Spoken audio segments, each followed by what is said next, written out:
Hello everyone, my name's Idiotic Synergy, and today we are visiting a really old topic on this channel. I say really old. It's been 9 months. It's been 9 months since I did a video on warp spiders, and it's not my best video, but then again, none of my videos are the best video because all of my videos are subpar. But But despite that, I thought I might as well have a re-look at the warp spiders because I didn't go through the rules either, and they had the old 8th edition rules. So it might be a case of, they might not look that bad, but their rules are kind of average. No, they still look as shit as I remember them. They are they are so bad. Also, 360 view no longer works. So good. It's so good it doesn't need a be. Look at them. Oh mate, I've missed talking about them. And I know the Swooping Hawks are older, but should I redo the Swooping Hawks? I might as well at some point in the future. Because the I can't look at the fucking back. It's still as stupid as I remember it. It's still as stupid as I remember it. And I can't believe it's been 9 months since my last Warp Spiders came out. My last Warp Spiders video came out. Though I do notice the price change. They were £27.50. They're now £30. Oh no! Well, they are terrible. They are absolutely terrible, and somehow my old video managed to get to 10 minutes because just looking at these fucking things. It is one of my worst videos, and yeah, they're still as terrible as I remember them, but I feel like I need to go through their rules because, they might be decent in game. Might be. Hopefully. Look at dual wield McGee over here.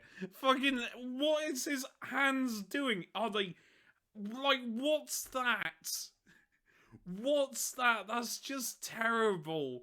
Anyway, let's go and have a look at the rules. I really hope them. I mean, fucking hell. He's been caught by Spider-Man as well. I meant, to be fair, it's a bit on the nose. I meant they are called warp spiders, and look, ooh, webs. Okay, very clever. Right, rules, methinks, because I don't want to waste your time.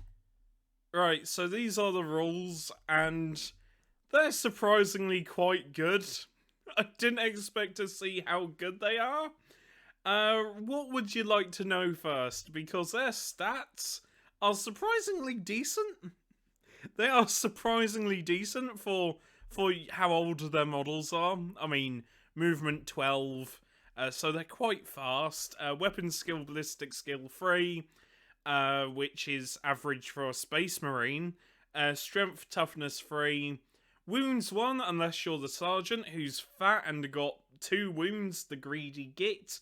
However, everybody else has 2 attacks while the Sergeant has 3, unless you give him a Power Blade. We'll get into that in a minute. Leadership 8 and Save of a 3. Now, the movement 12, you probably might look at that and go, oh well, at least they don't have fly. They have fly. They have jump pack, son. They can fly. They can fly and wreck your shit. But, their weapons might not be that good. Their weapons are surprisingly good. In fact, the Death Spinner alone, Assault D6, that's per model, and you get 5 of these fucking things. Also, you can have a squad of 10 if you really hate your friends. I mean, 10 D6 shots, yes, it's not auto-hitting, otherwise I'm pretty sure people would just always use them, or if they were any better, they would have been updated, right? But Strength 6, AP minus 2, damage 1, Blast, so really good against hordes. And Power Blades, only the Sergeant can bring a Power Blade. And each time the bearer fights, make 1 additional attack with this weapon. And it's Strength 4, AP minus 3, damage 1. So 4 attacks, hitting on 3s, wounding mostly on 4s, but AP minus 3, damage 1. That right there is one hell of a power sword, but it gets better for the Warp Spiders because of the Warp Spider Jump Generator. Try saying that 3 times fast. For those of you that don't know about the Warp Spider Jump Generator, this fucking thing just makes you teleport through stuff.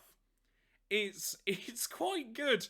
When the Bearers unit makes a battle focus move, and oh boy, I didn't even know battle focus was a thing until today. Basically, in a shooting phase, after this unit has finished making all of its attacks, I can't speak. Unless it fell back or advanced this turn, and to be fair, you're not likely going to advance because your movement is 12 and you can fly. But, you know, just in case, you know, you want to advance them. But say you don't. When you can make a battle focus move. When it does, roll 1d6, and then each model in the unit can make a normal move up to the distance in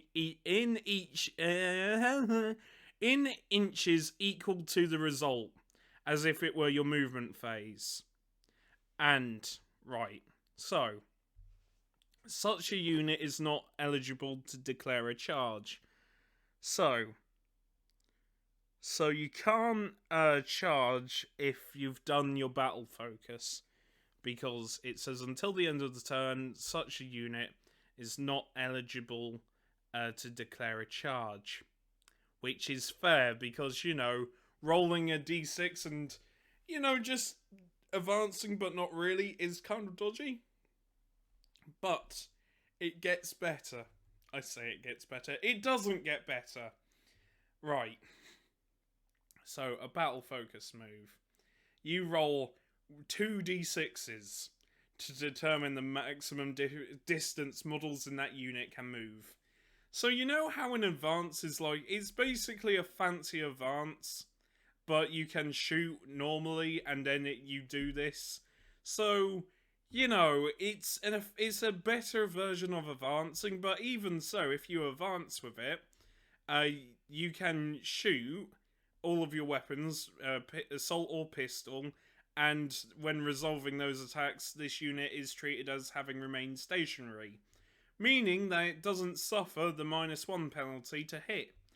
Remember, assault d6 does it but without the -1, so that's a lot of shots hitting on 3s, isn't it? But anyway, as I was saying, you roll 2d6 instead of 1d6 to determine the maximum distance. This is better than advancing because you can advance, say, 3 inches, which isn't anything really to write home about. Or you can advance 12 inches, making the movement 24. Yeah, it's really brutal. It is obscenely brutal. I mean, having movement 24 is quite good, but even so, an additional 9-inch movement to like movement 12, that's 21, mate. You're fine. You are fine. You're just really fast. And there's no one there to stop you, because you are a jump pack unit. So you just fly through buildings and shit. It's terrifying. But don't worry, they've got a 5-up in run save. They've got Strands of Fate as well, because, you know, they need it. Battle Focus, they've got Battle Focus, baby, it's all fine. And Sudden Assault, you basically just deep strike them 9 inches away from enemy models. That's right, they can be deep striked if you want. And Flicker Jump, which is probably the worst thing I've ever read. It's really good. The first time in each phase this unit is selected as a target of a charge, if this unit is not within engagement range of... So, this unit is not... I can't talk. Fuck my life. The first time in each phase this unit is selected as a target of a charge, if this unit is not within engagement range of any enemy units, it can make a normal move up to 6. So it can just move away. It can just move away from being charged. Because, you know, why not, right? Until the end of the phase, this unit cannot cannot fire Overwatch or set to defend. Your opponent can then select new targets for that charge if they wish. So, say you're playing against someone that, is Khorne, right? And you're holding an objective. And they're now within, I don't know, 6 inches of you, and they're going to charge you. You can just move 6 inches away. You can turn a 6-inch charge into a 12. You are janky as shit, and hell, it's one hell of a way to combat deep strike units like Terminators. Oh, it's a 9-inch charge. Nah, mate, you can't even charge. Just move away. They are terrifying and surprisingly quite good. They're really good against hordes because of the blast and D6, and they don't suffer with the penalty.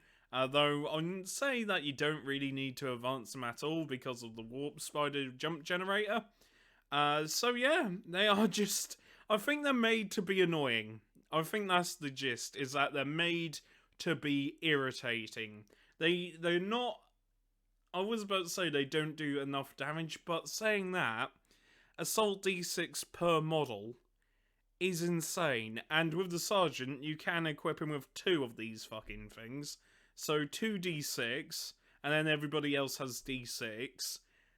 That's a lot of shots hitting on threes, a lot of shots wounding on threes, and with blast, yeah, if you've got Tyranids, they're probably going to die, or they're going to be fine. It depends, how good their shooting is, but they're quite good. So why haven't they been updated since the beginning of the Bible? I do not know. I think they should be updated myself, but then again, I'm not Games Workshop. I think I would update them. That and the Swooping Hawks, but only after they update the Catachan, because the Catachan so need updating, and also there needs to be more guard variation. I'm sorry, but Cadia sucks there. That's how I'm ending the video. Cadia sucks, Catachans are better. Morty and Iron Guard should have proper models. Deathcore Krieg still need love, and everything else needs love. Forget Cadia, the planet died. Fuck you. Right, see you later. Take care, and stay safe. If you liked the video, hit subscribe. If you didn't, that's understandable. And next video will be an Age of Sigmar 1. You know how this goes by now. And yeah, bye for now. Take care.